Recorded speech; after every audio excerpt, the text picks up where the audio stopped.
पिछले कई वर्षों से अपेक्षित महसूस अपने आप को कर रहा है। आज हम उसकी एक बार फिर से बात उठा रहे हैं। नई सरकार से उसको बड़ी उम्मीदें थी, क्योंकि नई सरकार ने उसके साथ कई वायदे भी किए थे, लेकिन उसको लगता है कि अभी उसके वायदे के ऊपर सरकार का ध्यान नहीं है। तो सरकार का ध्यान उसके वादों पे आए, यही करने की हम इस लाइव स्ट्रीम में कोशिश करेंगे।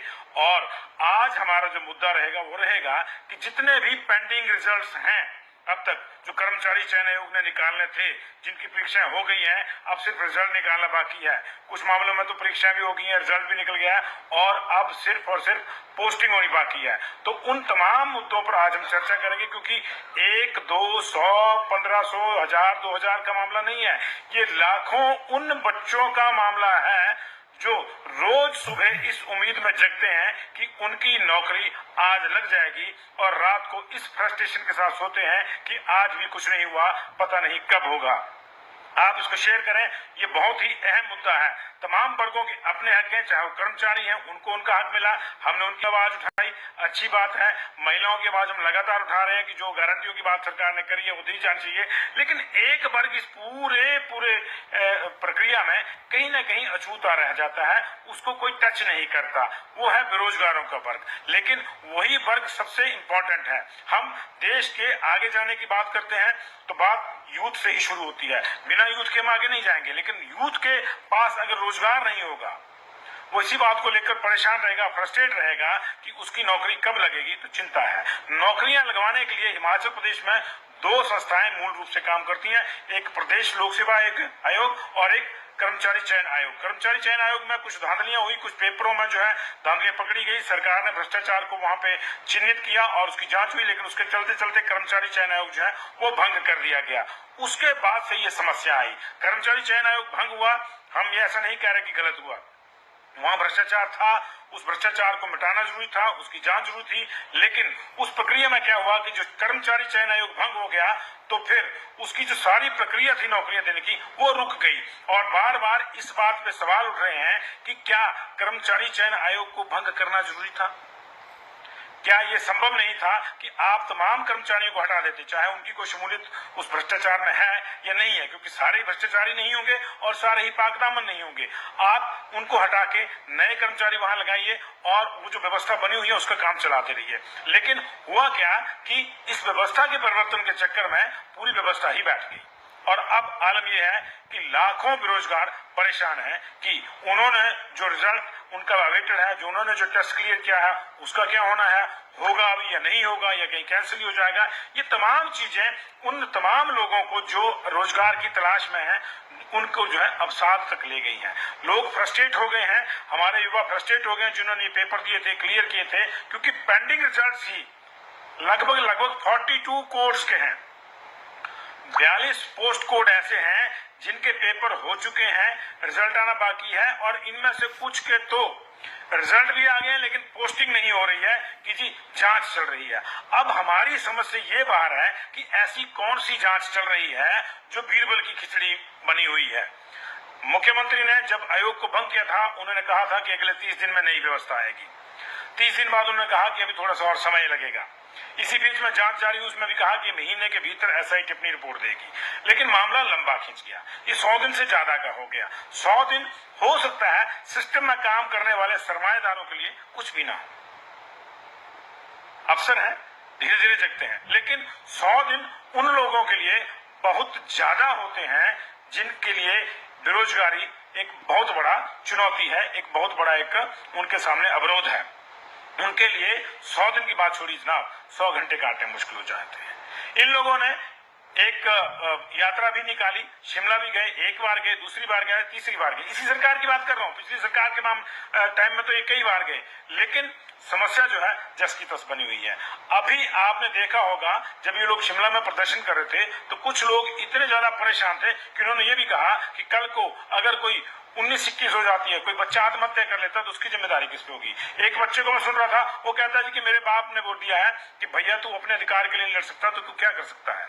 जाहिर है माँ बाप की अपनी मजबूरियां हैं, कब तक बच्चों को पालेंगे, वो भी पेट काट के बच्चों के लिए जो है रोटी का इंतजाम करते हैं। उनको भी उम्मीद होती है कि हमने बच्चे को पढ़ाया है, हमारे बच्चे ने टेस्ट क्लियर किया है, जल्दी से उसका रिजल्ट आएगा, पोस्टिंग हो जाएगी, ज्यादा नहीं कम ही सही, लेकिन अपना खर्चा निकालना शुरू कर देगा। ये एक प्रक्रिया है, लेकिन ये प्रक्रिया सारी की सारी कहां आके डेड हो गई? जहां हमने भ्रष्टाचार के नाम पर, मैं ये नहीं कह रहा कि भ्रष्टाचार को नाथना नहीं चाहिए, लेकिन जहां भ्रष्टाचार को नाथने के नाम पर शुरू हुई जांच लंबी चली गई।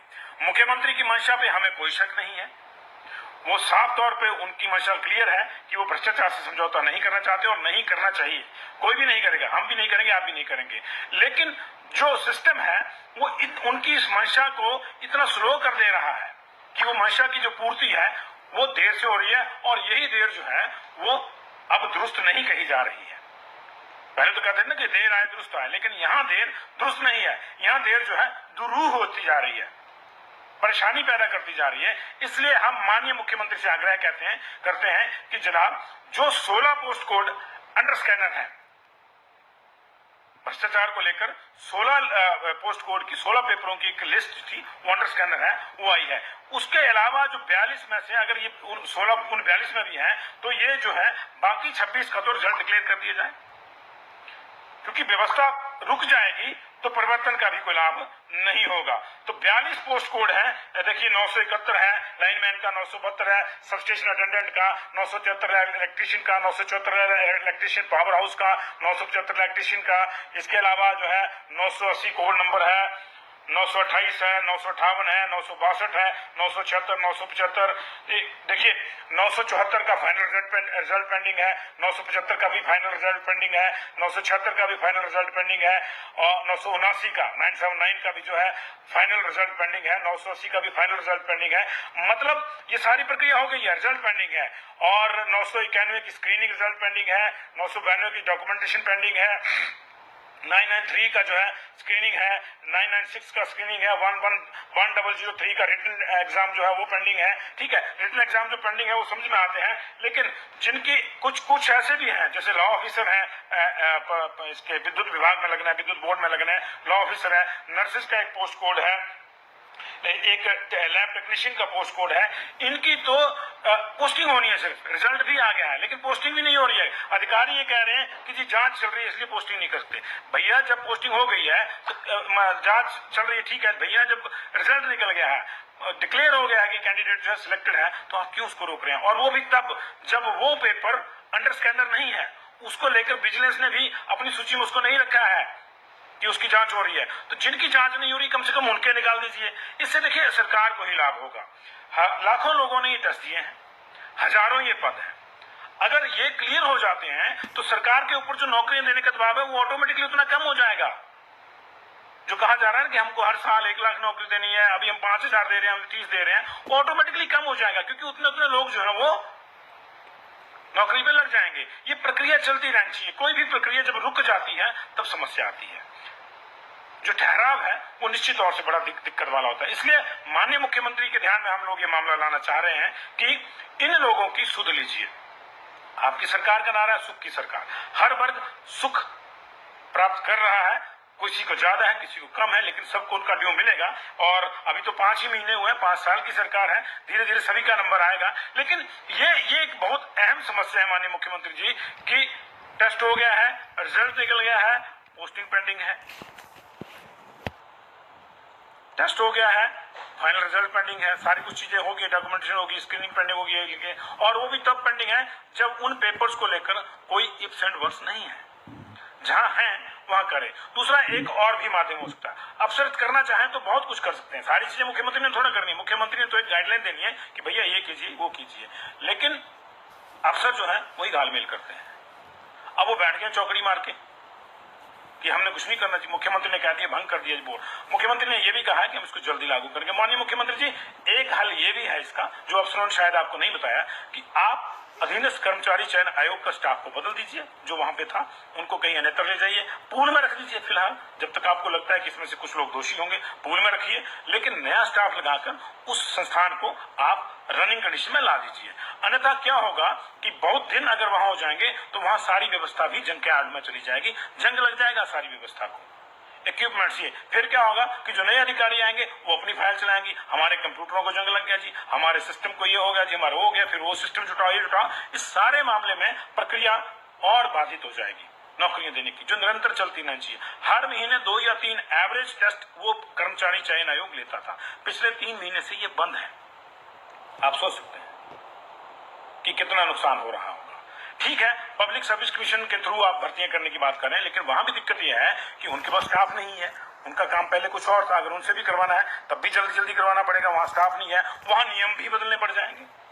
अब जैसे ये लमसम अमाउंट पे शिक्षा विभाग में नौकरियां देने की बात हो रही है, इस चीज के लिए तो पब्लिक सर्विस कमीशन बना नहीं है, तो उसके नियमों में बदलाव करना पड़ेगा। ये लंबी प्रक्रिया है। सीधी प्रक्रिया ये है कि आप पूरे स्टाफ को आपने पूल में डाल दीजिए, आपने जो ऑलरेडी आपने डाल रखा है, और उस संस्थान को नए स्टाफ के साथ शुरू कीजिए ताकि बेरोजगारों को राहत मिले। हमारा मंतव्य सिर्फ इतना है।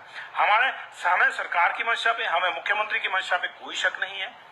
उनकी मंशा बिल्कुल क्लियर है कि एक पारदर्शी सिस्टम होना चाहिए, लेकिन एक पारदर्शी सिस्टम जल्दी होना चाहिए। हम ये चाह रहे हैं जल्दी होना चाहिए, क्योंकि इसके तो और भी नुकसान है। इसके जो आफ्टरमैथ्स हैं, इसके जो साइड इफेक्ट्स हैं, वो परेशानी करने वाले हैं।